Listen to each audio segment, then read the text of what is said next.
समय सामने अहम सवाल है कि क्या इसी में हमारा ड्यूटी विवाद रहेगा?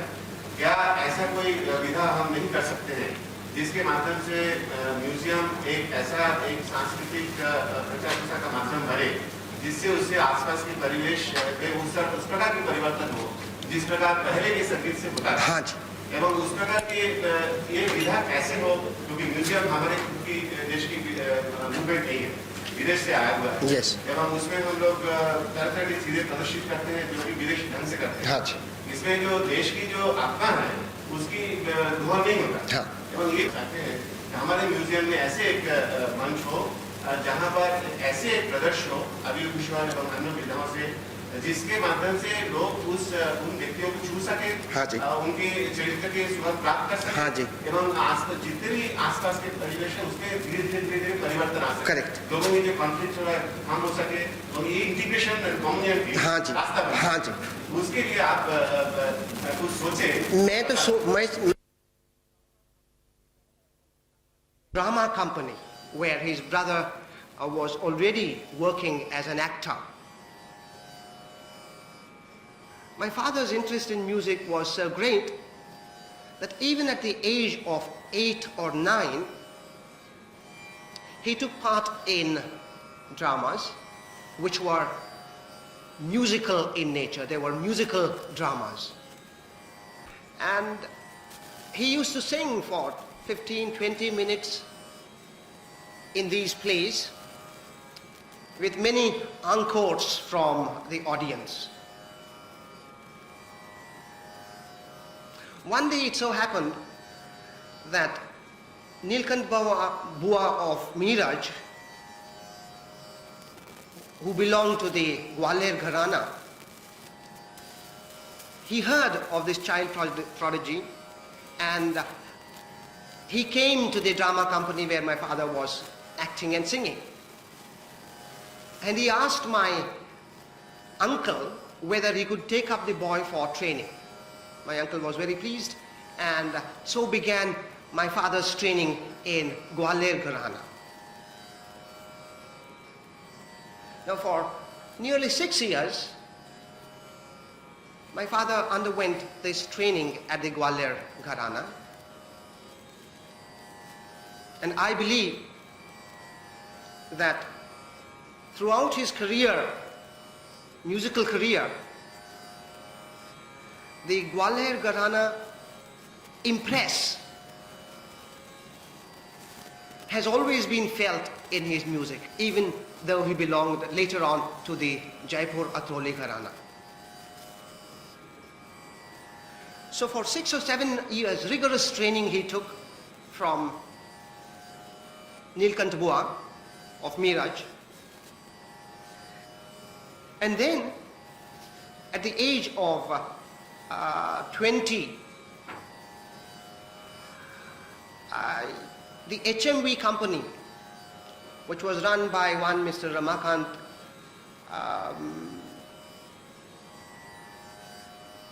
they came forward to take out gramophone records of my father. Between 1933 and 34, that is when he was 23 years old, he gave his first HMV recording in Adhana, Kanganava Mura, and on the other side he gave Gaud Malhar, Sanya Murari. The two have now again been released by HMV after my father's demise under the title In Memoriam of the Great Doyle.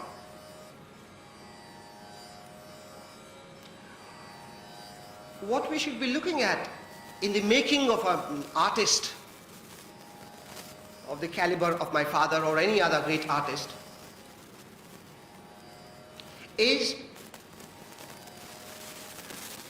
the immense perseverance with which these people attach themselves to the pursuit of art. Believe me, there were a number of times when my father went on a hungry stomach. Number of times when we as children, we have experienced poverty. My mother especially, she has undergone lots of difficulties. Behind the artist, you see, there's so much of struggle on the part of people who are behind him.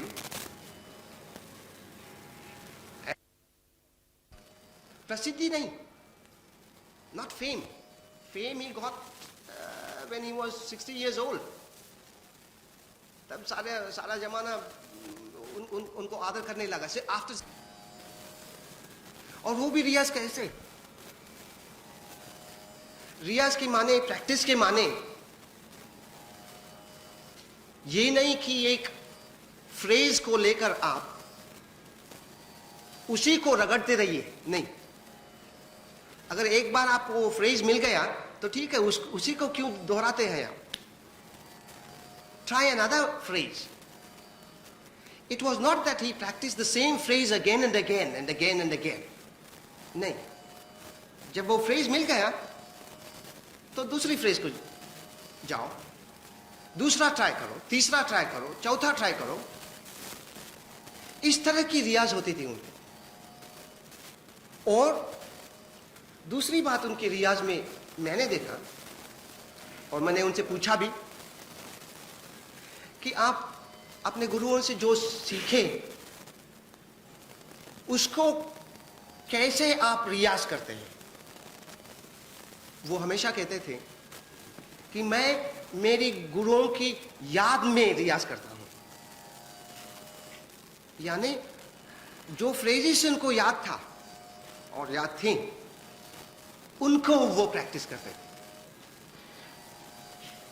एक खूबियत और एक है, मंजी खान साहब जी जब उनको सिखाए तो वो थियरी नहीं सिखाए। आजकल थियरी की बात बहुत चलती है, थियरी के ऊपर बहुत सारे लेक्चर्स दिए जाते हैं, लेकिन संगीत ये एक परफॉर्मर्स आर्ट है। Just as dance is a performance art, or painting is a performance art, इस पर थियरी बाद में लिखा जाएगा किसी और से। ये संगीत या दूसरी परफॉर्मिंग आर्ट्स ये करने वालों की काम है। बाबा हमेशा कहते थे, मेरे पिताजी हमेशा कहते थे कि ये all these performing arts are the work of a man who does, who practices। हमेशा मुझे कहा करते थे वो, संगीत के बारे में कुछ कहो मत, कुछ कहो मत, उसके थ्योरी के ऊपर आप कुछ कहो मत, दिखाओ, गा के दिखाओ, ताकि गुणी लोग जो है वो तुम्हारे गाने के ऊपर थ्योरी कर सके। तो साहब ऐसे सिलसिला चला 30 बरस तक। Riyaz, simultaneously learning from his gurus, like Burji Khan Sahib, after the sad demise of Manji Khan Sahib, who died in a very young age. He died of heart attack.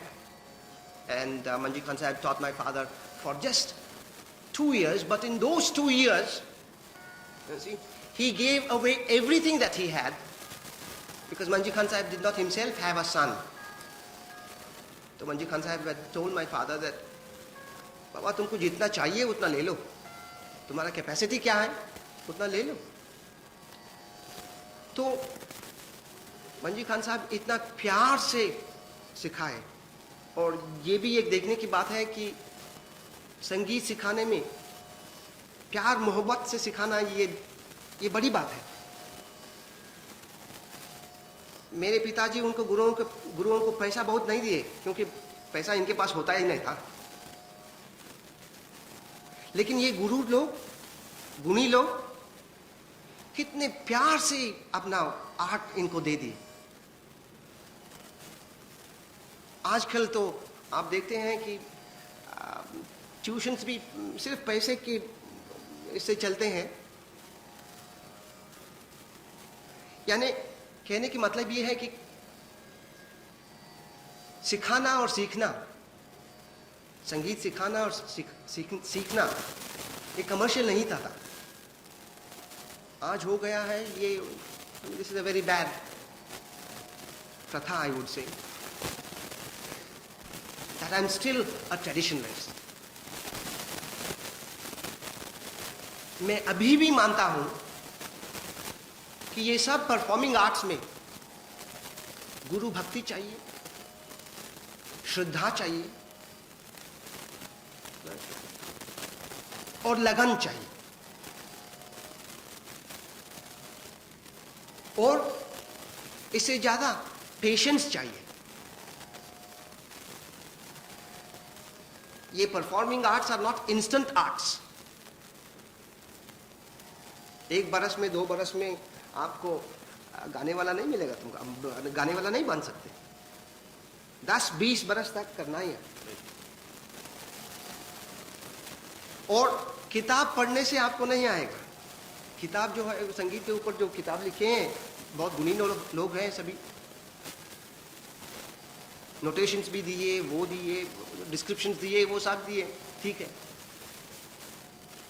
लेकिन किताबों से ये कला नहीं आएगी, गुरु से आएगी,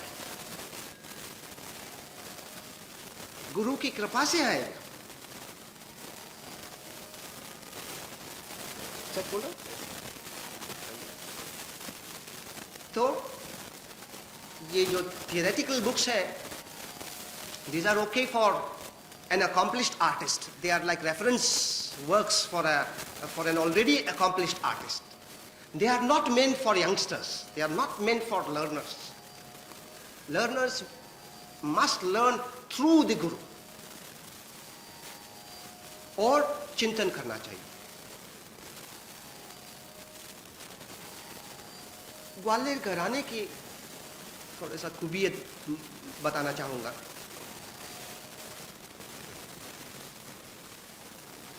ये एक दूसरे घराने को कंपेयर करें तो थोड़ा सा मुश्किल का घराना है। मुश्किल शायद डिलिबरेटली मुश्किल कर दिए थे लोग, आई मीन द फाउंडर्स, क्योंकि हम जब भी घराने को देखते हैं तो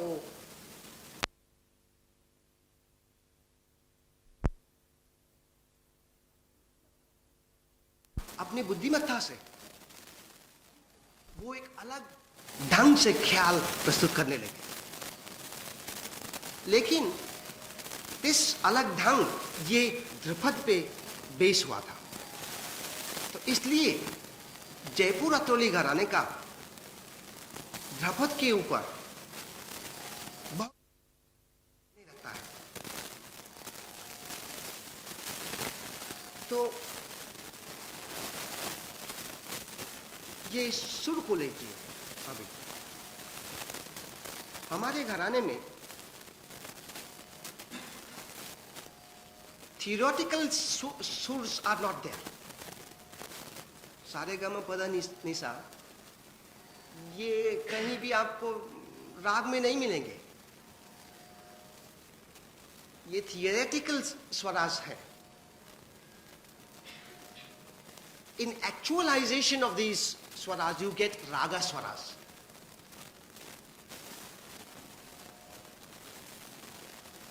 तोड़ी का ऋषभ लीजिए, गंधार लीजिए, they are different from the rishabh of Shri or Marwa, although they are komal. Right?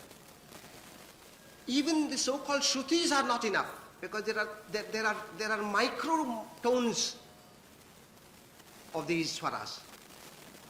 So the Atroli people paid attention to the subtle nuances of raga swaras. और हमेशा ये दर्जा जो है, एक एक सुर की दर्जा जो है एक एक राग में, उनको ध्यान में रख के गाते हैं। अभी तोड़ी का ऋषभ गंधार देखिए।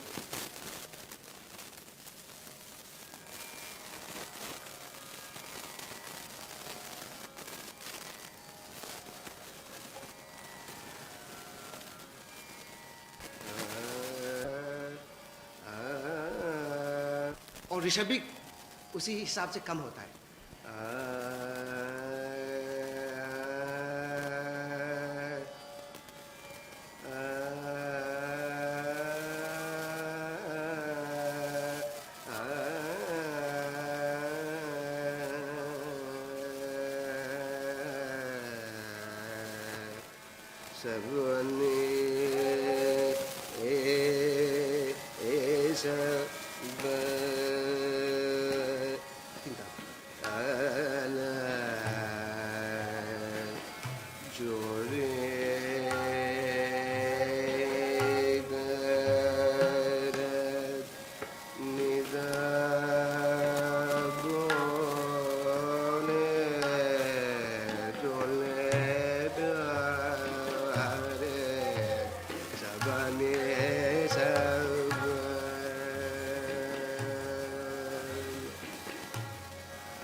और एक मार्क कीजिए, ये घराने में एक सुर से दूसरे सुर जाने के लिए कंटिन्यूटी है, यानी there is no break between the स्वरास,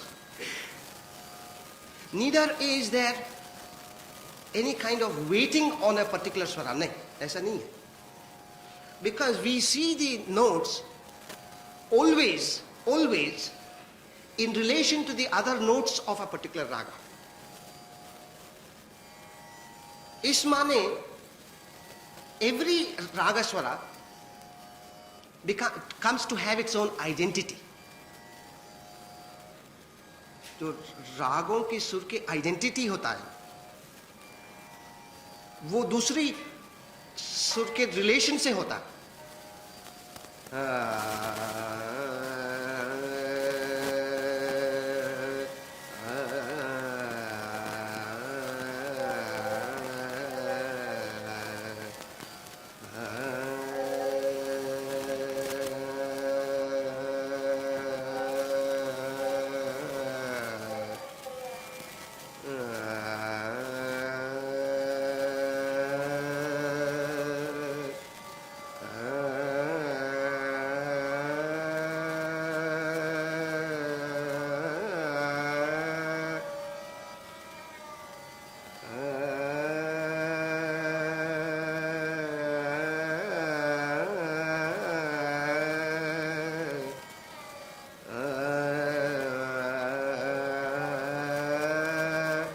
हमेशा यही दर्जा चाहिए,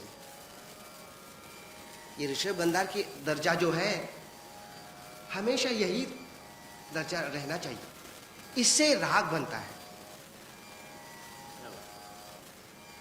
राग सिर्फ अपनी थियोरेटिकल स्वर से नहीं बनते, जी नहीं, ये जो सूक्ष्म सटल वेरिएशंस जो है, इससे राग का एक मूड बनता है, और this goes to make up the rasa of a particular राग।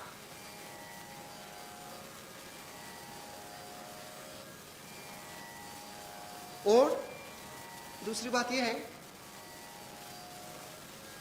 कि हमारे घराने के राग स्वर, आई वुड नेवर कॉल स्वर बट राग स्वर always, right? When I mean swara, I mean raga swara, the swara of that particular rag, which has its own distinct identity. An identity which is different from other रागस्वरास. तो ये जो राग स्वर हैं, ये हमेशा ताल के साथ जाते हैं. ताल यानी लय के साथ. एक राग स्वर को कितना देर तक आपको गाना चाहिए, कितना देर तक उसको उपयोग करना चाहिए, ये लय पे डिपेंड होता है. तो हमारे घराने के लिए लय एक बड़ी एलिमेंट हो जाता है. लय कहीं और हमारा गाना कहीं और दोनों गायक और तबलिस्ट they meet only at the sam, ऐसा नहीं है. बजाने वालों को भी देखना चाहिए कि क्या कर रहे हैं गाने वाले. They are in tune with each other.